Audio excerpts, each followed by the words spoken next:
The Jets have some decisions to make at the cornerback position for the New York Jets. There's a pending free agent to be and some questionable decisions, trading, extending. They got to figure it out in the cornerback room. Let's roll on Boy Green Wudi.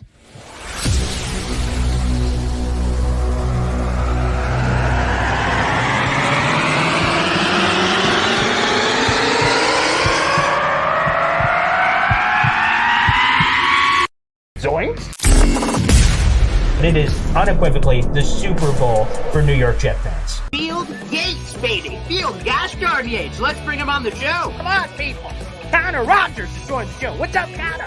But Trevor Gosh darn Sycamore, baby, for me, personally, my favorite New York Jet of all time. Wow, it's great to be on. What an intro that was right there. Paul, nobody does an intro like you, man. Paul, you give the best intro of literally any podcast that I've ever been on.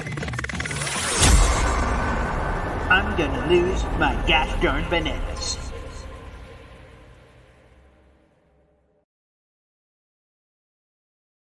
Random start to today's show. You see I'm wearing a hat. On the morning show with Jake Asman, I was not, because I did up my hair all nice for the Jake Asman interview and Valentine's Day and all that stuff. Never again. I heard enough comments immediately. Please, Paul, hide more of your face. And message received. So, hat back on, as it should be.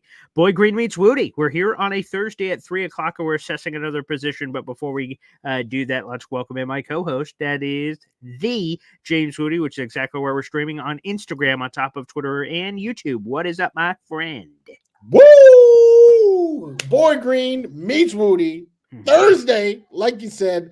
All right, Thirsty Thursday. We are about to drink in some ideas. All right, our cup is about to run it over with ideas. It's Thirsty Thursday. Drink them up as we talk about cornerback. Arguably, James Wudi's favorite position on the Jets. Oh. Or not the my favorite to see, but the best that Joe Douglas has built. He's not done a lot of position building, great position building, but the cornerback room, it's pretty good. Pretty good. Yeah.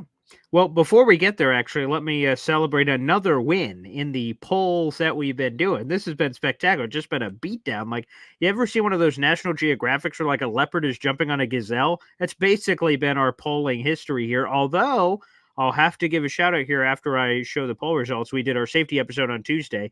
My pitch was Micah Hyde, Ashton Davis, Chuck Clark. Yours was Whitehead, Ashton, and a draft pick. And mine won 71%. It was a bloodbath. But we actually had a Bills reporter who I've had on my radio show, Matthew Beauvais, said I would be legitimately shocked if Micah Hyde signed with the Jets. Nothing is 0%, but that might be pretty darn close, basically to 0%. And then you also see the pictures there. Back in my youth and a lot less beard, I actually went to Bills training camp and I interviewed Micah Hyde. That's me and Micah on the field together for the visual people that are looking along. That's me and Micah Hyde together a bunch of years ago. And he had just recently left the Packers. And I was like, what about this Aaron Rodgers guy? It's like, I freaking love Aaron Rodgers. So long story short, I won the poll, but who knows if there is realism there. Apparently some whispers in Bill's land he could decide to retire. So I guess that's the thing that could make it unlikely potentially. But I have not talked any further with Matthew Beauvais, so unclear. But another win for me, which is all that matters. Right, Wudi? Of course not. But yes, congratulations to the Madden legend, Boy Green, with his little Madden transactions that he tries to get the people to vote 7-1. See that? Does that come up on screen? 7. So that's the realism. The realism. Let's see if any of these are going to take place. Probably not, because Boy Green is living in Madden. He is a Madden GM. Well, which is okay. Joe Douglas might be a Madden GM too, because he can't build a team either. So, hey, and you want to know what? If you don't do Madden, college football being back. This is a football show, but college video game coming back, baby. I used to watch out my dad. So shout out to my father. We used to buy that game in July when it would come out, and Madden comes out normally a month later in the month of August. So we used to play the flying hoot out of that game. So it's been 10 years since the game's been out. Denard Shoelace Robinson was on the last cover. Ironically enough, a Michigan guy, and Michigan ends up winning the national championship this year. So maybe there's some poetic symmetry there, but nonetheless, college football video game being back, very nice. But maybe that's what the Jets needed to make the playoffs. That's probably true. Haven't made the playoffs. That's a fair point. It had been a decade of no college football video game, decade of no playoffs, decade plus, as we later found out. So people who are new to this series we're doing as part of the show, again, the show will kind of evolve after we get through this series.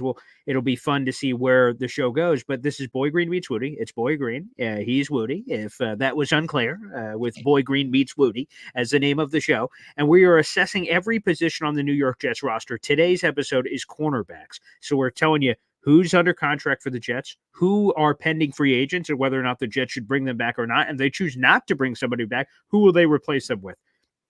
The cornerback position seems uneventful on paper.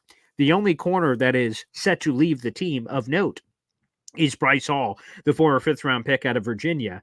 And my expectation he's going to leave. He showed some pop when there were injuries or COVID or whatever the situation was. I think it was just concussion. That's a C word I was looking for. When there was concussion issues with DJ Reed and Sauce, Bryce Hall stepped in. He had the scoop and score in the Broncos game. He had a pick in the Eagles game. Like he's made some plays when called upon to make some things happen and had some really nice moments this year.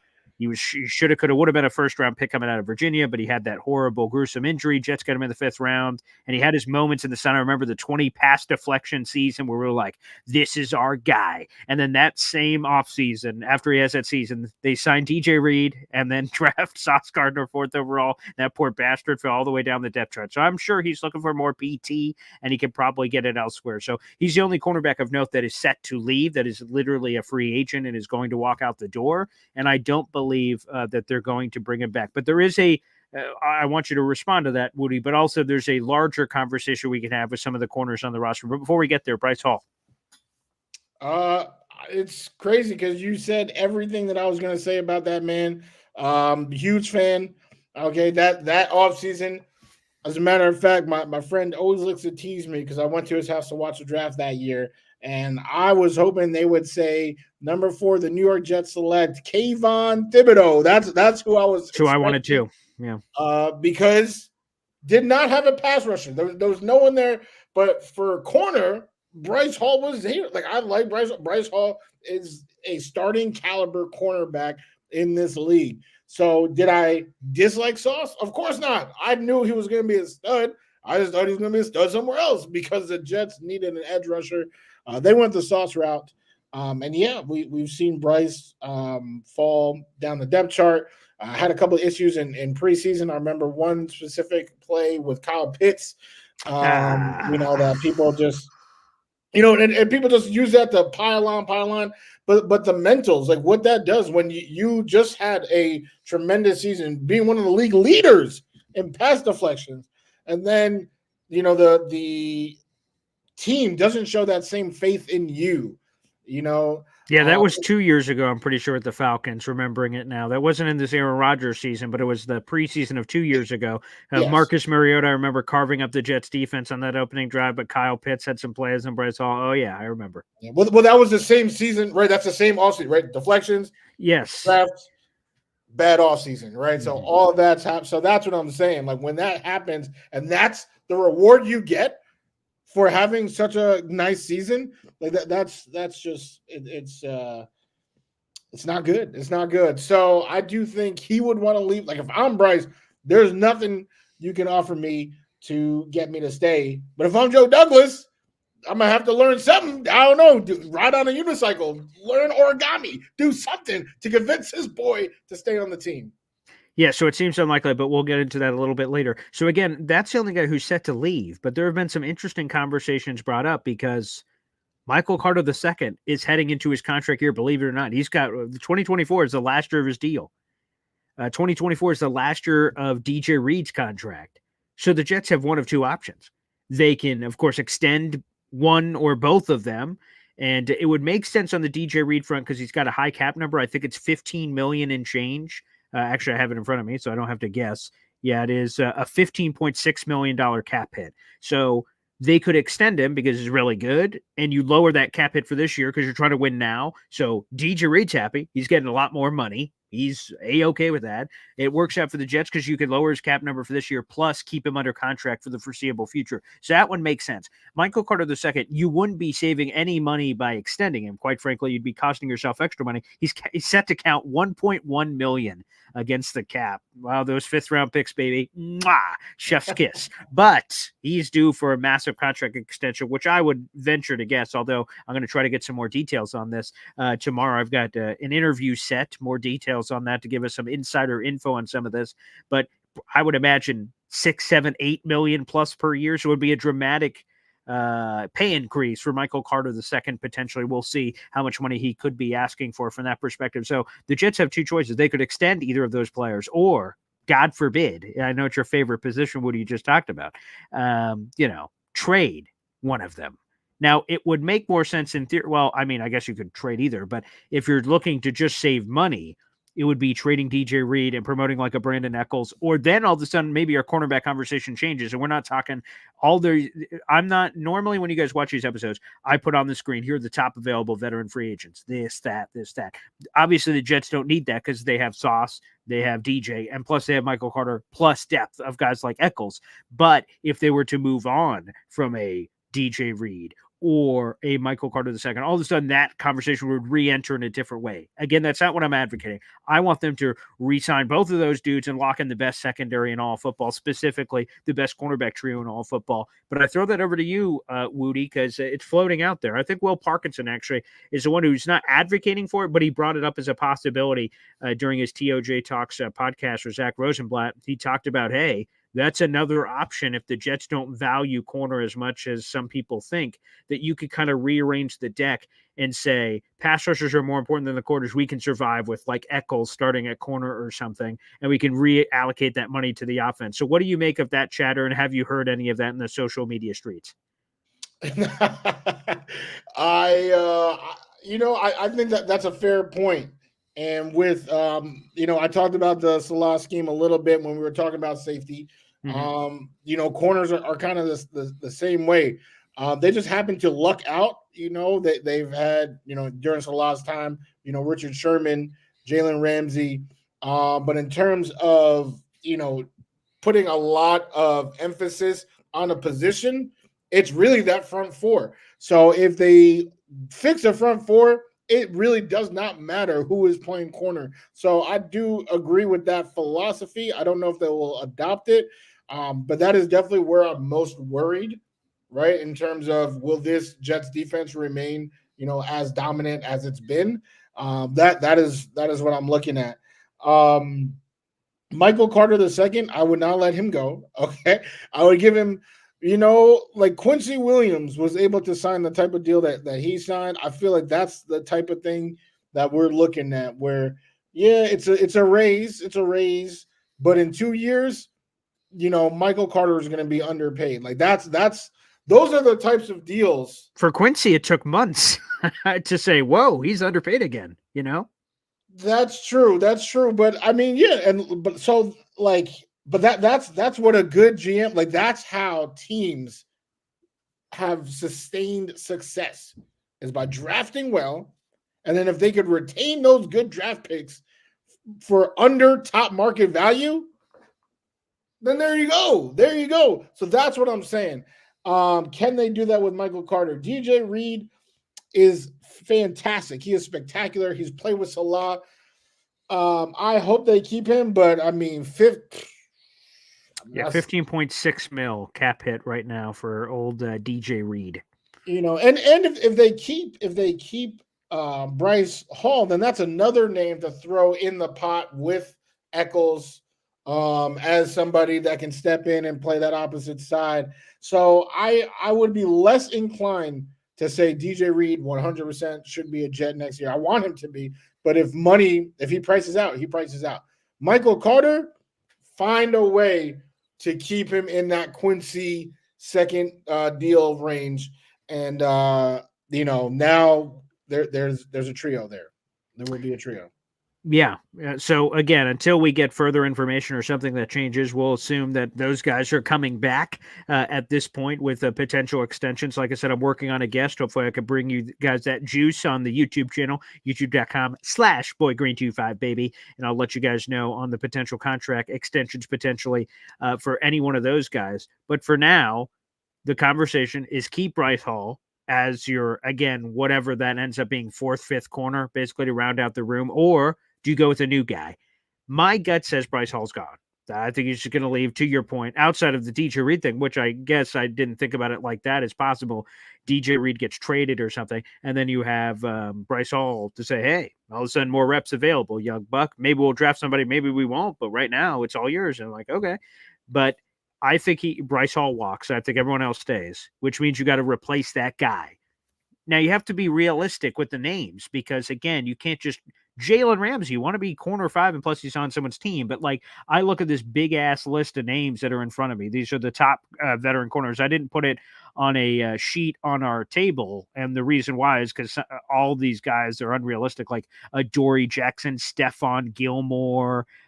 Jeff Okuda, who apparently had a really good season with the Falcons, expect to get paid. Chidobe Awuzie, and there's like a million names on this list. None of those guys are coming here to the Jets to be corner 5. But one name I like, and I loved him coming out of the draft a long time ago, not that long ago, but is the Louisiana Tech product. He's 5'8" on a slanted hill, 187 pounds. It's Amik Robertson, who was a freak in college. He was an absolute ball hawk in his 3 seasons at Louisiana Tech. He accounted for 14 interceptions, baby. He was a playmaker. In the NFL, he hasn't had 14 picks, but what he's had is 4 interceptions, and both of those coming, all 4 of those, coming over the last 2 seasons. He's played about 60% of the snaps with the Raiders, so he hasn't been an outright starter, but he's appeared in all 34 games over the last 2 years, so there's been a health factor there, which looks great. He's a playmaker. He's a smaller guy, and I think even in the Jets system, they could really pique his interest too. So again, and because we don't know the futures of all these other guys, so why not take a dart throw? He's not going to cost a lot of money. He's a 1-for-1 Bryce Hall replacement. Again, he's smaller, but just because he's smaller doesn't mean he's a strictly slot guy. He actually can play outside. So I love Amik Robertson. He's super talented. He's the guy I would pound the table for. He's young. He's coming off his rookie contract, which is when you want to get these free agents. So playmaker, young, would fit exactly what the Jets are looking for with that kind of versatility, and he'd be a 1-for-1 swap for me for Bryce Hall.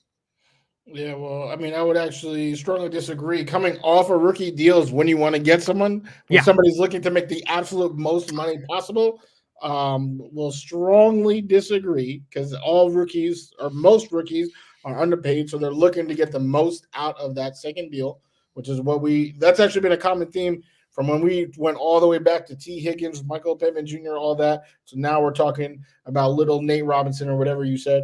And you want to talk about some, I don't know, some Oompa Loompa playing on the outside. Wow. Bryce Hall has a good size.